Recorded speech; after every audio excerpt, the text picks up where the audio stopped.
Hi all, welcome back to my channel. ಇವತ್ತಿನ recipe ಬಗ್ಗೆ ಹೇಳೋದಾದರೆ, ಉತ್ತರ ಕರ್ನಾಟಕದಲ್ಲಿ ಮಾಡುವಂತಹ ಜೋಳದ ರೊಟ್ಟಿನ ಯಾವ ರೀತಿಯಾಗಿ ನಾವು ತುಂಬಾ ಸರಳವಾಗಿ ರೊಟ್ಟಿನ ತಟ್ಟೋದು ಅಂತ ಈ ವಿಡಿಯೋನಲ್ಲಿ ನಾನು ಡೀಟೇಲಾಗಿ ತಿಳಿಸ್ಕೊಟ್ಟಿದ್ದೀನಿ.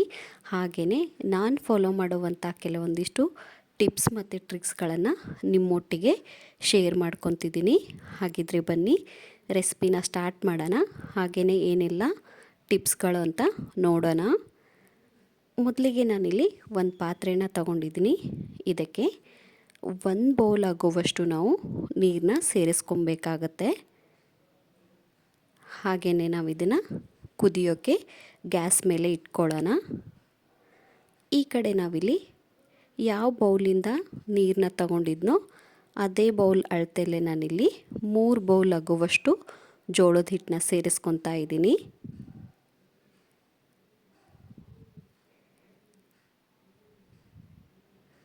ನಂತರ ನಾವಿಲ್ಲಿ ಮಧ್ಯದಲ್ಲಿ ಒಂದು ಹೋಲ್ನು ಕೂಡ ಈ ಥರ ಮಾಡ್ಕೊಬೇಕಾಗತ್ತೆ. ಏನಕ್ಕೆ ಅಂತ ನಿಮಗೆ ಮುಂದೆ ಗೊತ್ತಾಗತ್ತೆ. ಹಾಗೆಯೇ ನಾನಿಲ್ಲಿ ಸ್ವಲ್ಪ ಉಪ್ಪನ್ನು ಸಹ ಸೇರಿಸ್ಕೊತಾ ಇದ್ದೀನಿ. ಒಂದು ಅರ್ಧದಷ್ಟು ಉಪ್ಪನ್ನ ಸೇರಿಸ್ಕೊಂಡ್ರೆ ಸಾಕು. ನೀವಿಲ್ಲಿ ನೋಡ್ತಿರ್ಬೋದು, ಇಷ್ಟು ನಮಗೆ ನೀರು ಕುದಿ ಬಂದರೆ ಸಾಕಾಗತ್ತೆ. ಈ ಕುದಿಯೋ ನೀರನ್ನ ನಾವು ಹಿಟ್ಟಿಗೆ ಸೇರಿಸ್ಕೊಳ್ಳೋಣ. ನಿಧಾನಕ್ಕೆ ಹಾಕ್ಕೊಳ್ಳಿ, ನೀರು ಬಿಸಿ ಇರುತ್ತೆ. ಹಾಗೆಯೇ ನೀರು ಆಚೆ ಬರ್ದಿರೋ ಥರ ನೋಡ್ಕೊಳ್ಳಿ. ರೊಟ್ಟಿ ಮಾಡೋದ್ರಲ್ಲಿ ಹಲವಾರು ವಿಧಾನಗಳಿದೆ, ಅದರಲ್ಲಿ ಇದು ಒಂದು. ಇವಾಗ ನಾವು ಮಧ್ಯದ ಪಾರ್ಟ್ ಏನಿದೆ ಅಲ್ವಾ, ಅದನ್ನು ನೀಟಾಗಿ ಈ ಥರ ಸ್ಪೂನ್ ಸಹಾಯದಿಂದ ಕಲಿಸ್ಕೊಳ್ಳೋಣ.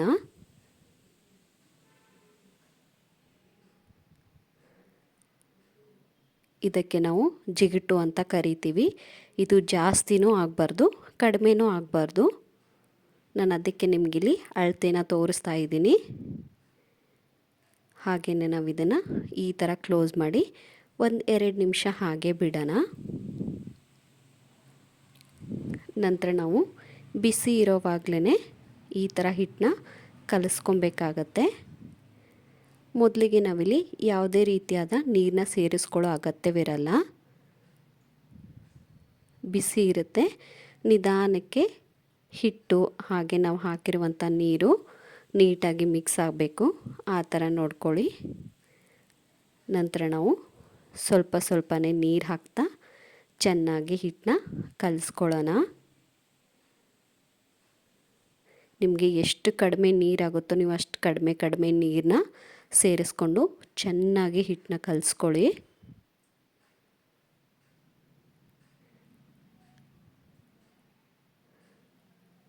ನೋಡಿ, ನಾವಿಲ್ಲಿ ಆಲ್ಮೋಸ್ಟ್ ಹಿಟ್ಟು ರೆಡಿ ಆಗ್ತಾ ಬರ್ತಿದೆ.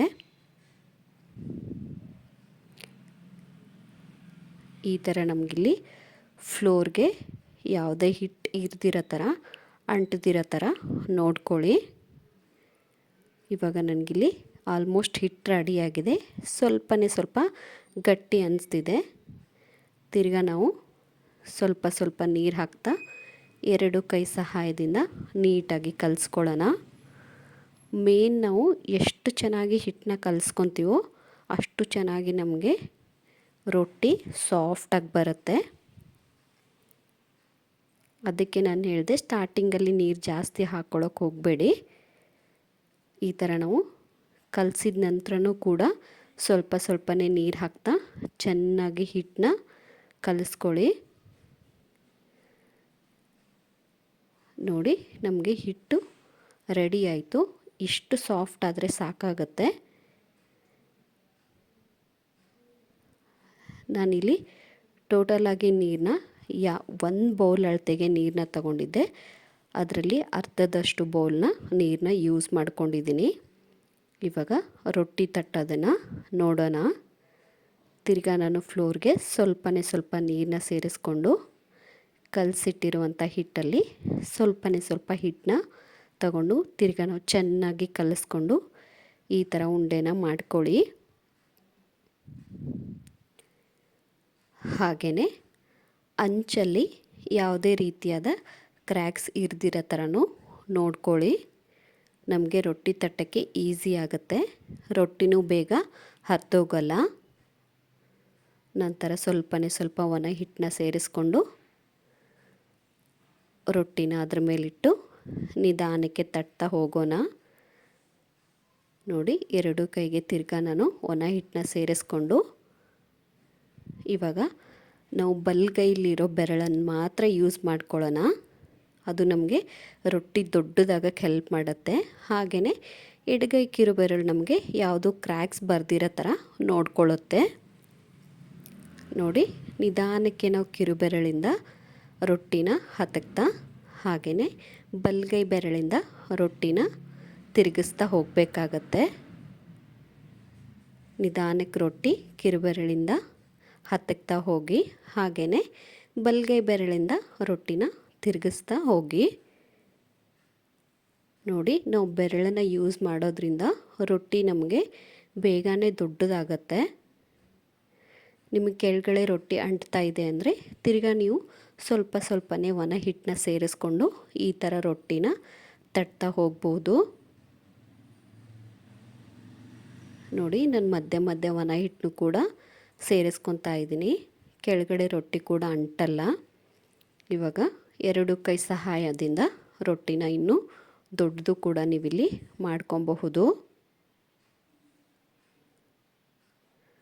ಇವಾಗ ಸ್ವಲ್ಪ ನಮಗೆ ರೊಟ್ಟಿ ದೊಡ್ಡದಾಗಿದೆ, ಹಾಗೆಯೇ ಎರಡು ಕೈನ ಬಳಸ್ಕೊಳ್ಳೋಣ. ನೋಡಿ, ಬಲಗೈಯಿಂದ ಸ್ವಲ್ಪನೇ ತಿರುಗಿ ಎಡಗೈಯಿಂದ ನಿಧಾನಕ್ಕೆ ತಿರುಗಿಸ್ತಾ ಬಲಗೈಯಿಂದ ಕೆಳಗಡೆ ತಳ್ತಾ ಹೋಗಬೇಕಾಗತ್ತೆ. ನೋಡಿ, ಈ ಥರ ನಾವು ರೊಟ್ಟಿನ ದೊಡ್ಡದು ಮಾಡ್ಕೊಬಹುದು. ಹಾಗೆಯೇ ಕೆಲವೊಬ್ಬರು ಉಲ್ಟಾ ರೊಟ್ಟಿನ ಬೈಸ್ಕೊತಾರೆ. ಇವಾಗ ನಾವು ಯಾವುದು ಪಾರ್ಟ್ ನಮ್ಮ ಕೆಳಗಡೆ ಇದೆಯೋ ಅದು ನಮಗೆ ಹಂಚಲ್ಲಿ ಹಾಕಬೇಕಂದ್ರೆ ಮೇಲ್ಗಡೆ ಬರಬೇಕು, ಆ ಥರ ನೋಡ್ಕೊಳ್ಬೇಕು. ಇವಾಗ ನನಗೆ ಯಾವ ಪಾರ್ಟ್ ಕೆಳಗಡೆ ಇತ್ತೋ ನಾನು ಹಂಚಲ್ಲಿ ಹಾಕಿದಾಗ ಆ ಪಾರ್ಟ್ ನನಗೆ ಮೇಲ್ಗಡೆ ಬಂದಿದೆ. ಹಾಗೆಯೇ ಒಂದು ಕಾಟನ್ ಬಟ್ಟೆನ ಒದ್ದೆ ಮಾಡಿಬಿಟ್ಟು ಈ ಥರ ಹಚ್ತಾ ಬಂದರೆ ಆಯಿತು. ಜಾಸ್ತಿ ನೀರು ಹಾಕ್ಕೊಳ್ಳೋಕೆ ಹೋಗಬೇಡಿ.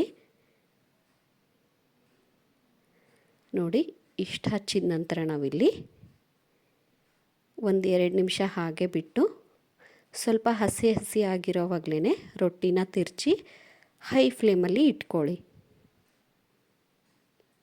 ಲೋ ಫ್ಲೇಮಲ್ಲಿ ಇಡಕ್ಕೆ ಹೋಗಬೇಡಿ. ಇವಾಗ ನಾವು ತಿರ್ಚಿ ಹಾಕೋಣ. ಈ ಥರ ಬೇಗ ಹಾಕೋದ್ರಿಂದ ರೊಟ್ಟಿ ನಮಗೆ ಸಾಫ್ಟಾಗಿ ಬರುತ್ತೆ, ಗಟ್ಟಿ ಅನಿಸಲ್ಲ. ಹಾಗೆಯೇ ಒಂದು ಕಾಟನ್ ಬಟ್ಟೆಯಿಂದ ರೊಟ್ಟಿ ಅಂಚನ್ನ ಈ ಥರ ಹತಕ್ತಾ ಬನ್ನಿ. ಎಷ್ಟು ಚೆನ್ನಾಗಿ ಉಬ್ತಿದೆ ನೀವಿಲ್ಲಿ ನೋಡ್ತಿರ್ಬೋದು. ನೋಡಿ, ಎರಡೂ ಬದಿಗೆ ನೀಟಾಗಿ ಬೇಯಿಸ್ಕೊಂಡ್ರೆ ರೊಟ್ಟಿ ರೆಡಿ ಆಯಿತು.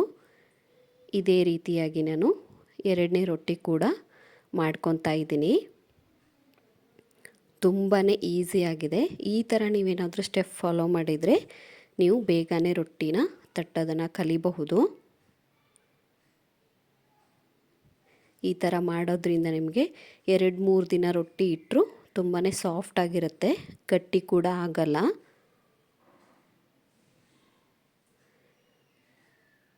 ಕಲಿಯೋದೇನು ಕಷ್ಟ ಇಲ್ಲ, ಈಸಿಯಾಗಿ ನೀವು ಕಲಿಬಹುದು.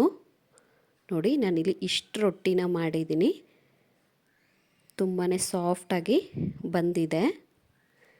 ನೀವಿಲ್ಲಿ ನೋಡ್ತಿರ್ಬೋದು, ಯಾವುದೇ ರೀತಿಯಾದ ರೊಟ್ಟಿ ಕೂಡ ನನಗಿಲ್ಲಿ ಹರಿದಿಲ್ಲ. ಹಾಗೆಯೇ ತುಂಬಾ ಸಾಫ್ಟಾಗಿ ಬಂದಿದೆ. ಇದಕ್ಕೆ ನಾವು ಬೆಸ್ಟ್ ಕಾಂಬಿನೇಷನ್ ಆಗಿ ಪಲ್ಯ ಜೊತೆನೋ ಹಾಗೆಯೇ ನಾವು ಜುಣುಕ ಅಂತ ಮಾಡ್ತೀವಿ, ಅದ್ರ ಜೊತೆ ನೀವು ಸವಿಬಹುದು. ತುಂಬಾ ಚೆನ್ನಾಗಿರುತ್ತೆ. ಸೊ ನೋಡಿದ್ರಲ್ಲ ಫ್ರೆಂಡ್ಸ್, ಎಷ್ಟೊಂದು ಈಸಿಯಾಗಿ ನಾವು ಜೋಳದ ರೊಟ್ಟಿನ ಮಾಡೋದು ಅಂತ. ಹಾಗಿದ್ದರೆ ಇವಾಗಲೇ ಹೋಗಿ ಟ್ರೈ ಮಾಡಿ ಹೇಗಿತ್ತು ಅಂತ ಕಮೆಂಟ್ ಮಾಡೋದನ್ನು ಮರಿಬೇಡಿ. And thank you for watching.